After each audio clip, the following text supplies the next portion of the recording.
आज काँग्रेस पक्षाचे एक ज्येष्ठ नेते, राज्याचे माजी मुख्यमंत्री, काँग्रेस कार्य समितीचे सदस्य सन्माननीय आमदार अशोकरावजी चव्हाण यांनी आज काँग्रेस पक्षाच्या प्राथमिक सदस्यत्वाचा राजीनामा दिलेला अशी बातमी आत्ताच आम्हा सर्वांना समजलेली आहे।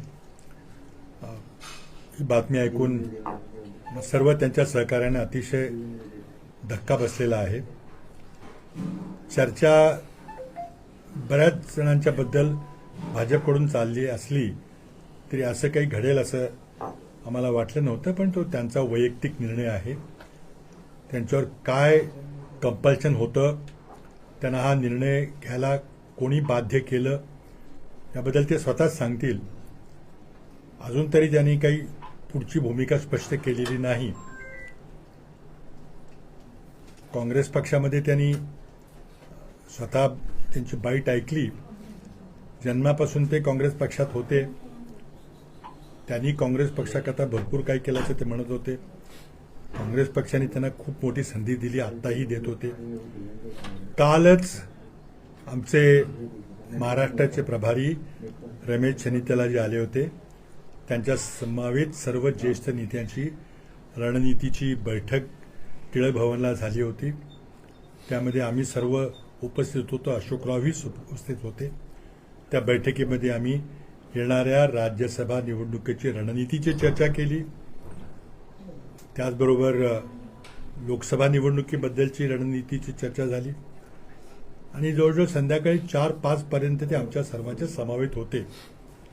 त्यांच्या डोक्यात असं काही चाललंय असं आम्हाला वाटलं नाही। जाताना ते बाळासाहेबजी थोरात यांना सांगून गेले की आपण 11 वाजता उद्या, म्हणजे आज 11 वाजता पुन्हा बसू आणि पुढे चर्चा चालू ठेवू। काँग्रेस पक्षाच्या वतीनं जागा वाटपाच्या समितीमध्ये त्यांची प्रमुख भूमिका होती आणि काँग्रेस पक्षाच्या नेतृत्वाने त्यांच्यावर प्रचंड मोठा विश्वास टाकला होता। त्यांना प्रचंड मोठी संधी दिली होती, मानाची स्थान दिली होती, सत्तेची स्थानं दिली होती। आमच्या मंत्रिमंडळामध्ये, महाविकास आघाडीच्या मंत्रिमंडळामध्ये ते ज्येष्ठ मंत्री म्हणून काँग्रेस पक्षाच्या वतीने काम करत होते। पण त्यांनी असा निर्णय का घेतला, इतर बऱ्याच जणांनी कशाकरता निर्णय घेतला आपल्याला माहिती आहे। काँग्रेसचा हा भारतीय जनता पक्षाच्या ऑपरेशन लोटसचा भाग आहे का? अशोकराव यांची पुढची रणनीती जरी जाहीर केली नसली त्यांची दिशा स्पष्ट आहे। त्याबद्दल भाजपच्या नेतृत्वाकडून बऱ्याच दिवसापासून असं काहीतरी घडणाराचं होत होतं, पण त्या झालेलं आहे। आज आम्ही बाळासाहेब थोरात, नसीमबाई, काही इतर सहकारी बसून आमच्या काँग्रेस पक्षाच्या सर्व विधिमंडळाच्या सदस्यांना संपर्क आम्ही केलेला आहे। उद्या आणि परवा राज्यसभेच्या उमेदवारीचा अर्ज भरण्याच्या वेळेला विधिमंडळ पक्षाची मीटिंग घेतली जाईल। परंतु या सर्व परिस्थितीमध्ये आम्ही ज्या ज्या विधिमंडळाच्या सदस्यांचे, नेत्यांची संपर्क साधलेला आहे, कोणीही त्यांच्याबरोबर कुठं जाणार नाही। मुद्दाम भारतीय जनता पक्षातर्फे वावड्या उडवल्या जात आहेत, अमुक अमुक गेले, तमुक गेले, नावं सांगली जात आहेत, पण त्यावर कोणीही काही विश्वास ठेवू नये। काँग्रेस पक्ष हा जनतेकडे न्याय मागायला जाणार आहे। हे घडतंय ते कशामुळं घडतंय ते महाराष्ट्रातल्या जनतेला माहिती आहे। आज भारतीय जनता पक्षाला लोकांच्या समोर निवडणुकीला सामोरं जायचं धाडस नाही आणि त्यामुळं विरोधी पक्षांचं विभाजन करून, फाटाफूट करून आपल्याला काही संधी मिळते याचा प्रयत्न चाललेला आहे।